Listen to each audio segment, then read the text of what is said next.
Assalamualaikum warahmatullahi wabarakatuh. Bagaimana kabarnya anak-anak, sehat semua kan? Alhamdulillah. Jumpa lagi dengan Pak Guru. Setelah lama kita tak jumpa, alhamdulillah Pak Guru juga dalam keadaan sehat. Kali ini Pak Guru akan menyampaikan sedikit materi tentang ayo membayar zakat. Nah, kemarin setelah anak-anak ada yang UTS atau penilaian tengah semester. Nah, untuk kali ini kita lanjutkan materinya yaitu tentang ayo membayar zakat. Apa sih itu zakat? Zakat itu berasal dari bahasa Arab, yaitu yang artinya tumbuh, suci, atau berkah. Jadi yang namanya zakat itu berasal dari bahasa Arab. Ya, secara bahasa zakat itu artinya tumbuh, suci, atau berkah. Sedangkan menurut istilah, zakat adalah pemberian harta dengan kadar tertentu kepada yang berhak sebagai ibadah wajib kepada Allah Subhanahu wa taala. Jadi kalau tadi menurut bahasanya zakat itu artinya adalah tumbuh, suci atau berkah, sedangkan kalau menurut istilah yaitu adalah pemberian harta dengan kadar tertentu kepada yang berhak sebagai ibadah wajib kepada Allah Subhanahu wa taala. Zakat adalah bagian dari rukun Islam yang 5. Jadi zakat itu adalah salah satu dari rukun Islam yang jumlahnya ada 5. Sedangkan hukumnya zakat yaitu adalah wajib. Jadi yang namanya wajib itu tidak boleh ditinggalkan. Jadi kalau wajib itu jika ditinggalkan kita mendapatkan pahala, tapi ulangi, jika kita kerjakan kita mendapat pahala, tapi jika kita tinggalkan maka kita akan mendapat dosa. Itu yang namanya wajib. Jadi yang namanya wajib itu adalah kalau kita melakukannya kita akan mendapatkan pahala, tapi kalau kita meninggalkannya kita akan mendapat dosa. Dalil zakat yaitu ada di dalam Al-Quran surat At-Taubah ayat 103 yang bunyinya Bismillahirrahmanirrahim. Khudh min amwalihim sadaqatan tutahhiruhum wa tuzakkihim biha wa salli alaihim Inna salataka sakanun lahum wallahu sami'un alim. Shadaqallahul azim. Yang artinya, ambillah zakat dari harta mereka guna membersihkan dan menyucikan mereka, dan berdoalah untuk mereka, sesungguhnya doamu itu menumbuhkan ketentraman jiwa bagi mereka. Allah Maha mendengar, Allah Maha mengetahui. Jadi kalau kita itu dikasih zakat atau menerima zakat, maka doakanlah orang yang memberi zakat. Oke, kita lanjut. Kali ini yaitu adalah macam-macam zakat. Nah, Pak Guru akan membahas tentang macam-macamnya zakat. Yang pertama yaitu zakat fitrah. Pengertian zakat fitrah, apa sih itu zakat fitrah? Zakat fitrah adalah zakat terhadap jiwa yang wajib dikeluarkan oleh setiap muslim untuk membersihkan dirinya dan atau keluarga yang menjadi tanggungannya. Jadi yang namanya zakat fitrah itu sama saja dengan zakat jiwa, ya. Zakat jiwa atau zakat diri, ya. Tujuannya yaitu untuk membersihkan jiwa atau membersihkan diri kita. Itu wajib bagi setiap muslim dan yang menjadi tanggungannya.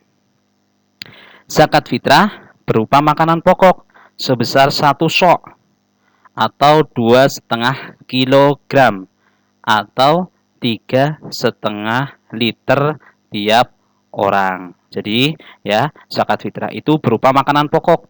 Karena makanan pokoknya orang Indonesia atau makanan pokoknya kita itu adalah berupa beras, maka yang wajib disakatkan yaitu adalah beras dengan beratnya yaitu 1 sok atau 2,5 kilogram atau 3,5 liter tiap orang. Nah, siapa sih yang menjadi tanggungan kita? Nah, kalau kita itu sudah menjadi orang tua, maka yang menjadi tanggungan kita itu adalah istri kita, dan anak-anak kita. Nah, kalau di rumah kita itu ada seorang pembantu, maka pembantu itu juga menjadi tanggungan kita. Seperti itu.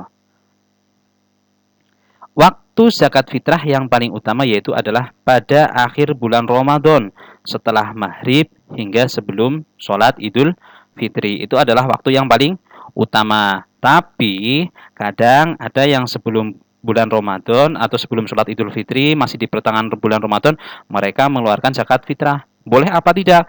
Boleh-boleh saja, yang penting sudah masuk bulan Ramadan. Tapi kalau belum masuk bulan Ramadan, kita sudah mengeluarkan zakat fitrah, maka zakat fitrah itu tidak sah, tidak dianggap sebagai zakat fitrah, tapi dianggap sebagai sodakoh. Nah, ini ada pertanyaan lagi, Sumama, Pak, kalau saya mengeluarkan zakat fitrahnya tidak 2,5 kilo tapi 4 kilo gimana Pak untuk satu orang? Boleh-boleh saja. Nah, tapi kelebihan itu dihitung sebagai sodakoh. Yang wajibnya yaitu adalah 2,5 kilo. Oke, paham sampai situ? Kita lanjut. Orang-orang yang wajib mengeluarkan zakat fitrah. Nah, orang-orang yang wajib mengeluarkan zakat fitrah itu biasa disebut dengan muzaki. Jadi orang yang mengeluarkan zakat itu adalah disebut juga dengan muzaki. Siapa saja? Yang satu adalah orang yang beragama Islam. Jadi orang yang wajib mengeluarkan zakat fitrah itu adalah satu beragama Islam. Kalau kita beragama Islam, maka kita wajib mengeluarkan zakat fitrah. Yang kedua, memiliki penghasilan yang cukup untuk kebutuhan sehari-hari. Nah, seandainya Pak, ada orang yang kebutuhannya tidak cukup untuk kebutuhan sehari-hari, hanya untuk makan hari itu saja, besok juga belum tentu akan mendapatkan rezeki lagi untuk makan. Tapi pengen zakat, caranya bagaimana? Nah, caranya seumpama jika orang itu tadi yang tidak berkecukupan mendapatkan jatah zakat fitrah, nah beras zakat itu kan udah menjadi hak miliknya. Maka jika orang itu mau menzakatkan lagi untuk dirinya sendiri untuk mengeluarkan zakat fitrah, maka beras itu juga boleh. Jadi beras itu diputar lagi untuk zakat fitrah, itu boleh-boleh saja. Lanjut, yang ketiga adalah orang yang wajib mengeluarkan zakat fitrah adalah orang itu masih hidup sampai akhir Ramadan. Jadi kalau orang itu meninggal di pertengahan Ramadan atau baru masuk awal bulan Ramadan sudah meninggal, maka orang itu tidak wajib mengeluarkan zakat fitrah. Lanjut, zakat mal. Nah, kali ini tentang zakat mal, tadi tentang zakat fitrah, kali ini tentang zakat mal. Pengertian zakat mal. Apa sih itu tentang zakat mal? Zakat mal disebut juga dengan zakat harta, yaitu mengeluarkan sebagian harta kekayaan yang dimilikinya apabila telah mencapai nisab. Jadi zakat mal itu biasa disebut dengan zakat harta, dikeluarkan jika sudah mencapai nisab. Apa sih itu nisab?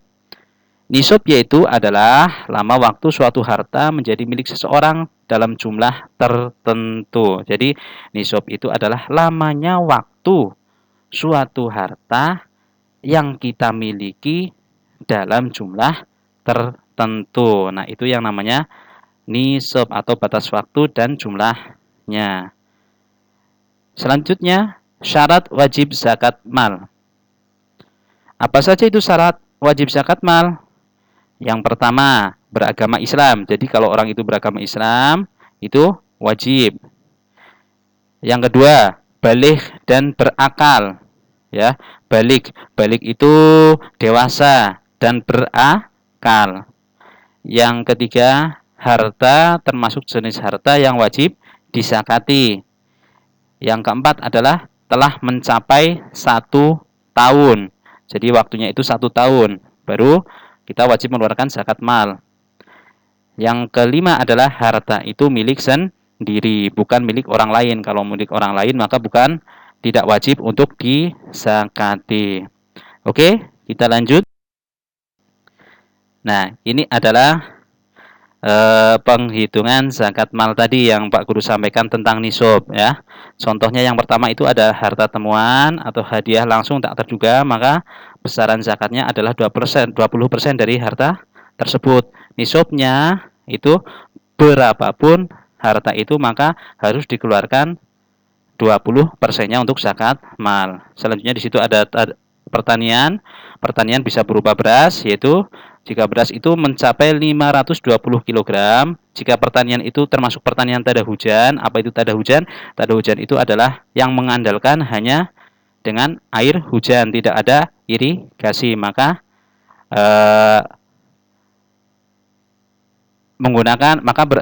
besaran zakatnya itu adalah 10%. Jika kita panen dalam satu kali panen itu mendapatkan 520 kg, maka kita wajib mengeluarkan zakatnya sebesar 10%. Nah, tapi kalau pertanian itu tidak menggunakan tada hujan atau irigasi, atau kita biasa airnya membeli atau ada yang nyedot bahasa orang taninya itu, ya, itu wajib mengeluarkan zakatnya sebesar 5%. Nah, jika emas perak dan lain-lain itu nisabnya sebesar 85 gram. Jika sudah mencapai 1 tahun, maka wajib dizakati sebesar 2,5%.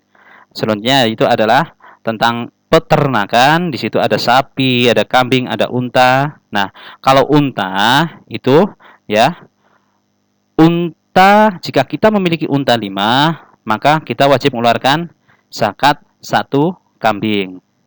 Jika sapi ataupun kerbau, jika kita memiliki sapi atau kerbau sebanyak 30 sapi atau kerbau, maka kita wajib mengeluarkan 1 kambing.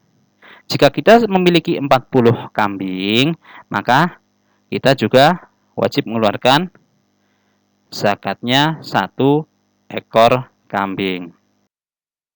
Mungkin yang bisa Pak Guru sampaikan hanya itu saja untuk kali ini. Mohon maaf bila ada kekurangan. Jangan lupa untuk mengikuti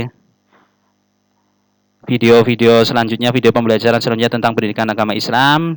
Dan jangan lupa untuk tekan tombol subscribe di bawah video ini, ya. Al-afu minkum. Terima kasih. Assalamualaikum warahmatullahi wabarakatuh.